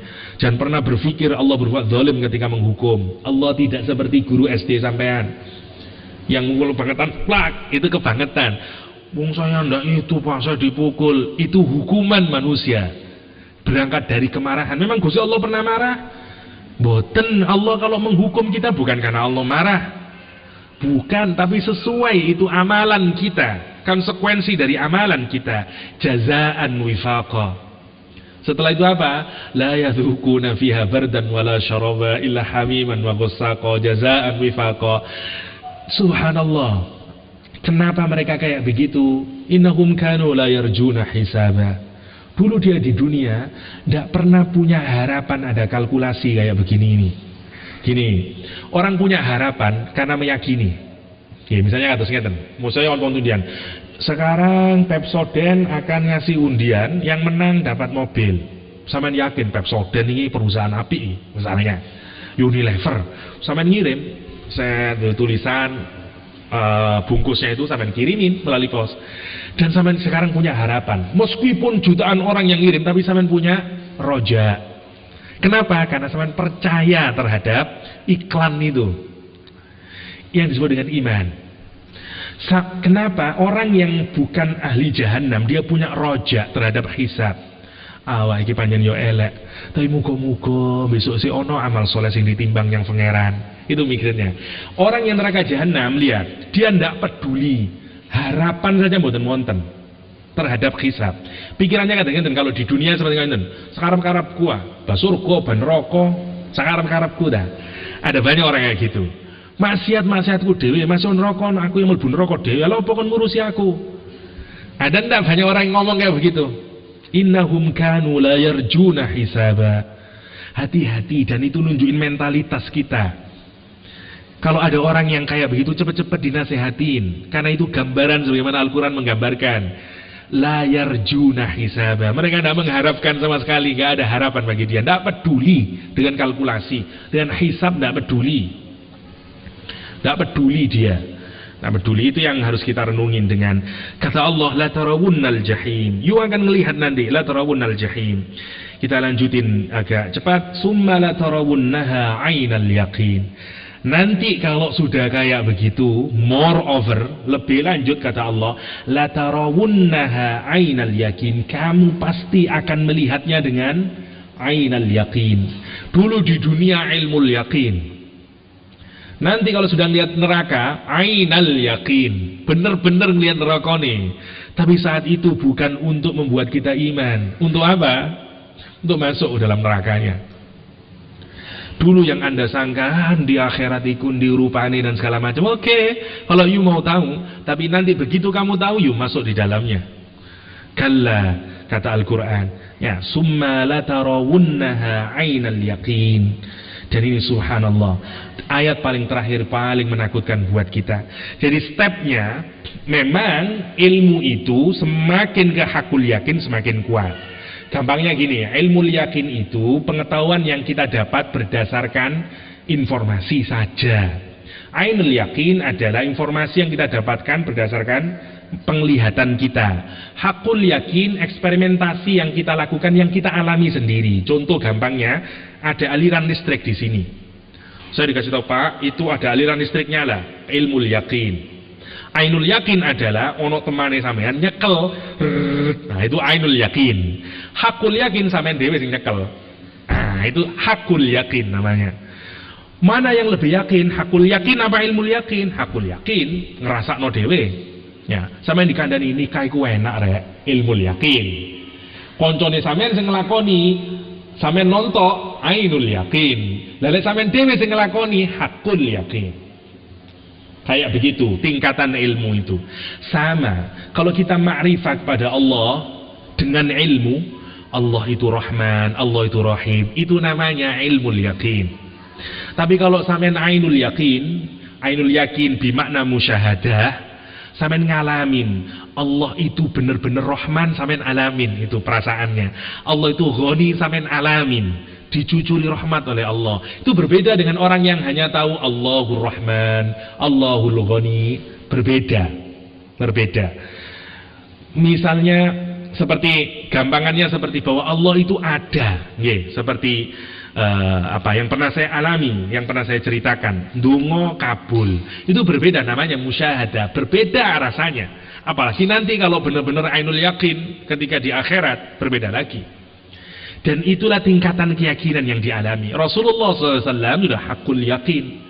Sayyidina Ali bilang, kalaupun tidak ada surga dan neraka, imanku tidak akan turun. Sayyidina Ali, bangga ono neraka dan anak surga, imanku tetap wis koyo ngene iki. Dia sudah tidak dipengaruhi oleh apapun, sudah hakul yakin. Lek sampean saya tanyain, lek kira-kira ndonok surga, ya nopo kira? Insya Allah mboten 5 waktu kalau saat ini, ya 7 waktu misalnya ya, ini yang akan berbeda. Karena kita berbeda motivasinya, mungkin masih di dataran ilmu yakin dan segala macamnya. Kalau kita lihat pentahapan keyakinan seseorang. Tapi bukan itu maksud ayat di sini. Kita bisa bawa ke arah sana, ke epistemologi ilmu dalam Islam. Tetapi ayat ini sebenarnya ingin mengajak kita bahwa kalau kita mengaku manusia, informasi itu sebenarnya sudah cukup untuk mengantarkan kita iman kepada Allah. Jangan takasur. Tetapi informasi itu bisa membuat kita lupa. Kapan? Buat kita terlupakan. Kapan jika kita takasur? Yang terakhir, Allah mengingatkan kita dengan ayat ini sangat menakutkan untuk kita semuanya. Summa latus'alunna yawma idzin anin na'im. Kemudian nanti kalau kita sudah meninggal dunia, latus'alunna. 3 kali Allah membuat penguatan. Temenan, sumpah. Kamu pasti akan ditanya, kata Allah SWT. Kamu dimintai pertanggungjawaban yauma idzin, pada hari nanti, di hari kiamat, anin na'im, dari na'im. Saya ingin jelasin na'im dulu. Nanti kata Al-Quranul Karim dijelaskan, ya, kata Rasulullah SAW, kullu man su'ila yaumal qiyamah faqad halaka. Siapa saja yang ditanyain di hari kiamat nanti, pasti dia celaka kalau dimintai pertanggungjawaban oleh Allah. Yang menarik untuk kita renungin adalah kata naim ini di dalam berasal dari kata nikmah. Nikmah itu kenikmatan, ya.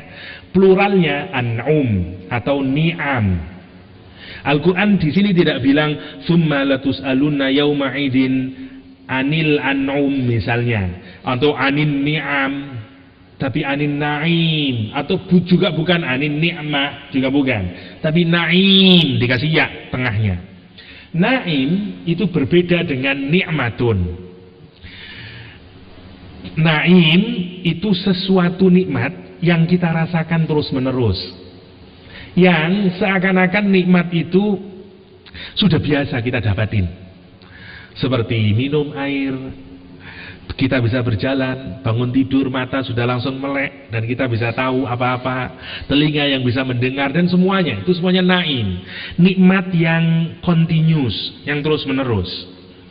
Kisahnya, sebagaimana di Ibnu Katsir, saya singkat saja, tidak saya baca kelamaan. Abu Bakar As-Siddiq, Umar bin Khattab keluar dari rumahnya di musim panas terik, ketemu dengan Rasulullah SAW yang sama-sama keluar rumahnya menuju masjid. Dia ditanya, apa keperluanmu? Tidak ada yang membuat kami keluar kecuali perut kami yang kelaparan. Oke, kalau gitu, oke, kita bersama-sama pergi ke rumahnya Abul Haitham, kalau saya tidak keliru. Sampai di sana, Abul Haitham sedang keluar rumah, dan didapati di dalam rumahnya ada Ummul Haitham, istrinya. Rasul mengucapkan salam, assalamualaikum. Tidak ada jawaban. Assalamualaikum, tidak ada jawaban. Dan kalau sudah 3 kali tidak ada jawaban, harus pulang. Begitu mau ketiga dijawab, waalaikumsalam ya Rasulullah. Ditanyain, kenapa kamu tidak langsung jawab? Sungguh aku ingin didoakan olehmu berkali-kali ya Rasulullah. Karena dia tahu ini yang bertamu Rasulullah SAW. Assalamualaikum itu doa.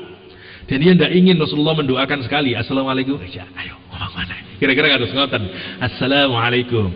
Beda kalau jenengan, assalamualaikum teh utangi roti. Kalau Rasulullah dia tunggu ngomong lagi, assalamualaikum. Subhanallah. Setelah itu baru sebagaimana kisah yang kita ketahui, ya, dikasih kambing, dikasih kurma basah, dikasih rotab, dikasih dan segala macam. Dan Rasulullah kasih air, dan Rasulullah kemudian menunjuk, ini semuanya makanan, ini semuanya, kata Rasulullah, summa latus'alunna yauma idzin anin na'im. Air yang kita minum, makanan. Rasulullah tidak selalu dapat air dingin dalam hidupnya. Rasulullah tidak pernah tiap hari makan daging. Aisyah pernah menuturkan hadis sahih, aku melihat bulan lagi, aku melihat bulan purnama lagi, sampai 2 bulan. Dan Rasul hanya makan kurma sama air. Tidak ada roti di rumahnya. Laporan Ummul Mukminin, 2 bulan dapur Rasulullah tidak ngepul di rumah Rasulullah SAW. Rasul tidak mendapati seperti kita mendapati hari ini. Coba sekarang kita renungin, kalau itu semuanya pasti ditanyain, kata Rasulullah SAW, apa yang kita asumsi, apalagi dengan kita.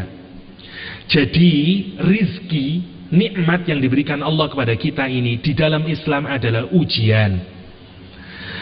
Satu sisi kita harus alhamdulillah dapat rizki, alhamdulillah, dan itu harus jadi modal kita untuk wabtaghi fima atakallah, untuk darul akhirah kita.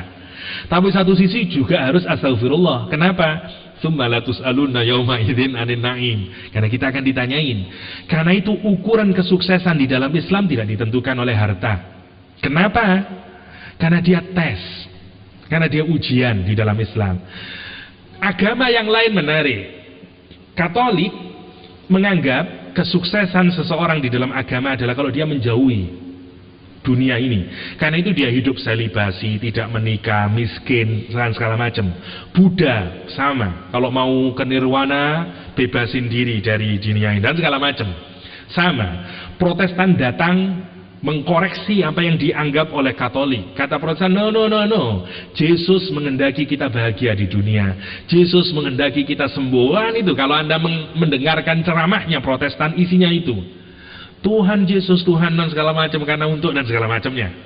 Karena itu mereka semangat di ekonomi. Kalau soleh berarti tambah hartanya. Semakin soleh semakin banyak hartanya. Itu prinsip di Protestan. Di Islam, dua-duanya mboten wonten. Di Islam, harta itu tes. Meskipun memang ada banyak ayat menunjukin kalau semakin soleh dibuka rizki dan segala macam, tetapi itu tidak berarti menjadi ukuran kesuksesan seseorang di dalam Islam. Ada orang yang kaya raya tapi ahli neraka di dalam Islam. Ada orang yang kaya raya tapi dia ahli surga. Ada orang miskin yang masuk surga, kekasihnya Allah. Dan ada orang yang miskin juga menjadi kufur dalam dunia Islam. Jadi yang menarik, di dalam Islam ukurannya, harta adalah ujian, tes bagi kita. Karena itu Al-Quran bilang, la tulhikum amwalukum wa auladukum. Kita jangan sampai harta dan anak-anak kita. Ini yang menarik kalau kita renungin. Di dalam Islam tidak diikat oleh harta. Memang harta itu khair, kita baik, ya. Dan harus diminta kepada Allah SWT. Harus kita jadiin untuk darul akhirah. Tapi sekali lagi ada tanggung jawab yang besar dari harta yang kita miliki. Kalau tidak kita gunakan di jalan yang benar. Abdurrahman bin Auf, orang kaya raya. Sami Abdurrahman mumet Abdurrahman bin Auf itu. Setiap saya ngasihkan harta saya tidak kurang, malah tambah banyak lagi. Saya itu kepingin, karena Abdurrahman bin Auf tahu kesadaran summa latus aluna yauma idzin anin naim. Bahasa sekarang itu, I want to get rid of it. Saya mau ngabisin semuanya ini. Lihat, kita ini dibolehkan iri oleh Allah terhadap dua hal. Salah satunya adalah orang yang diberikan oleh Allah harta dan dia disibukkan untuk menghancurkan hartanya dalam hadisnya. Jadi dia disibukkan untuk halakatihi, bahasa hadisnya. Jadi dia bukan seperti Abdurrahman bin Auf, dia kepingin ngabisin hartanya, tapi setiap dia ngabisin datang lagi lebih banyak lagi. Dan dia sampai, itu yang dialami oleh Abdurrahman bin Auf. Ya, ini yang harus kita renungin dalam-dalam. Jadi harta di dalam dunia Islam hukumnya sifatnya tes, ujian bagi kita. Bisa membuat kita derajatnya naik, bisa juga membuat kita derajatnya buruk. Kapan naik? Kalau kita manfaatin sebagaimana Abu Bakar As-Siddiq, Utsman bin Affan, Abdurrahman bin Auf, dan orang-orang saleh selainnya. Ada seorang tabi'in yang rumahnya gede banget. Ya, orang datang itu kayak, ini bener rendah ya, katanya orang soleh, tapi kok begini. Ternyata apa tujuannya? Kenapa dia punya rumah yang megah dan besar, seluruh fasilitasnya lengkap? Karena kata dia, saya ingin semua orang yang belajar hadis dari saya, yang belajar ke saya, dia tidak butuh hotel, dia tidak butuh apapun, tidak butuh makan, semua saya jamin sendiri. Nah kan top menawi sugih kata ngoten niku. Imam Hanafi, semua muridnya Imam Hanafi nggak ada yang bayar. Semua ditanggung oleh Imam Hanafi. Itu hebatnya Imam Hanafi. Saya tidak tahu juga apa itu juga pengaruhnya. Orang-orang yang bermadhab Hanafi cenderungnya lebih generous dibanding bermadhab Syafi'i. Ini amatan sosial saya ya.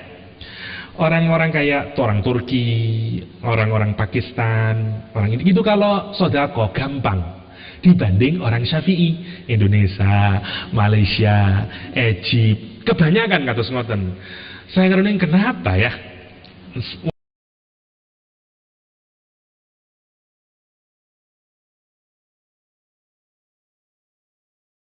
Allah alam, tapi kalau jenengan orang Turki banyak yang tidak sholat seperti orang-orang Islam, tapi kalau urusan sodako cepat mereka itu yang saya heran.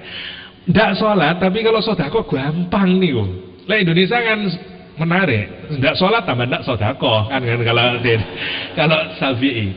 Dan memang kalau kita lihat Imam Hanafi itu dia ini bisnismen.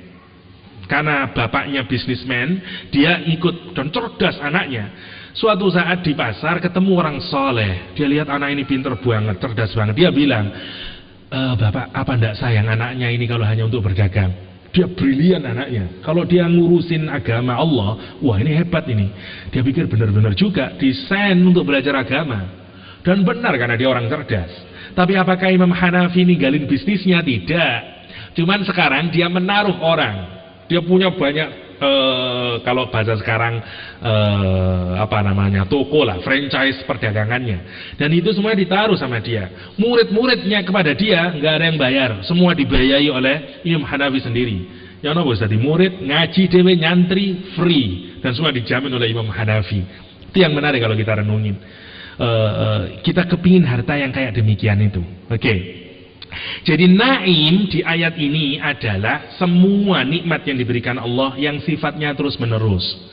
Ya, itu akan ditanyain. Bahkan yang seakan-akan kita tidak rasakan. Ya, udara yang kita hirup, ya, air yang kita minum. Makanya kata Rasulullah, hattal ma'ul barid, sampai air yang dingin yang kita itu akan dipertanyakan oleh Allah Subhanahu wa taala. Semua akan dipertanggungjawaban oleh Allah Subhanahu wa taala. Lihat ayat ini indah sekali, diawali dari takatsur, diakhiri dari tanggung jawab. Semua kita ingin punya desire, punya keinginan hidup lebih baik lagi, kepingin banyak harta lagi dan segala macam. Tidak ada yang salah dari itu. Sepanjang apa? Sepanjang tidak melupakan kita kepada tujuan hakikat kita. Tidak lupa kepada Allah, tidak lupa kepada hari akhir, tidak lupa berbuat baik dan segala macamnya. Tapi ingat, salah satu penyakit dari takatsur, kalau kita sudah bermegah-megahan terus, kita akan lupa itu semuanya. Hatta kematian tidak bisa mengingatkan kita. Orang yang sudah diserimpung oleh dunia, dia lupa. Bahkan kematian tidak bisa mengingatkan dia. Satu-satunya yang bisa mengingatkan dia adalah nanti kalau dia sudah melihat neraka jahim. Dan pada saat itu dia tidak bisa lagi bertaubat, kecuali dia akan dilumat oleh neraka jahim. La tarawunnal jahim thumma la tus'alunna yauma idzin anin na'im. Kira-kira itu yang ingkang saged kula seringaken, mugi-mugi wonten manfaatipun. Hadanallahu wa iyyakum ajma'in. Wassalamualaikum warahmatullahi wabarakatuh. Waalaikumsalam warahmatullahi wabarakatuh. Jazakallah Ustaz. Alhamdulillah, luar biasa kajian pada pagi hari ini.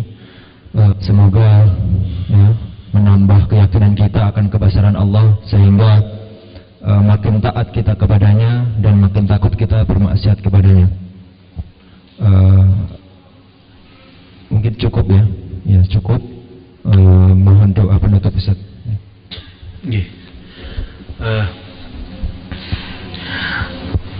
Semoga Allah menjadikan kita sebagai orang-orang yang diberikan kemudahan rizki oleh Allah, dan rizki itu menjadikan kita bekal untuk mencari darul akhirah kita, menjadi maaf terbaik kita. Dan semoga harta itu tidak menjadikan kita menjadi lalai akan akhirat kita, akan ending dari kehidupan kita. Amin Allahumma amin. Allahumma salli ala Sayyidina Muhammad wa ala ali Sayyidina Muhammad walhamdulillahi rabbil alamin. Hamdan hamidin, hamdan syakirin, hamdan yuafi ni'amahu yukafi'u mazidah. Ya Rabbana lakal hamdu kama yanbaghi li jalalika wajhikal karimi wa 'azimi sultanik. Allahumma ighfir lil muslimina wal muslimat wal mu'minina wal mu'minat al ahya'i minhum wal amwat, innaka sami'un qaribun mujibud da'awat. Ya qadiyal hajat, iqdi hajatana fid dunya wal akhirah wa atil umrana fi mahabbatika wa ta'atika ya arhamar rahimin. Allahumma ij'alna min jundika fa inna jundaka هم الغالبون، وجعلنا من حزبك فإن حزبك هم المفلحون، وجعلنا من أوليائك فإنهم لا خوف عليهم ولا هم يحزنون. اللهم حبب إلينا الإيمان وزينه في قلوبنا وكره إلينا الكفر والفسوق والعصيان واجعلنا من الراشدين. ربنا آتنا في الدنيا حسنة وفي الآخرة حسنة وقنا عذاب النار وادخلنا الجنة مع الأبرار يا عزيز يا غفار يا رب العالمين. الفاتحة.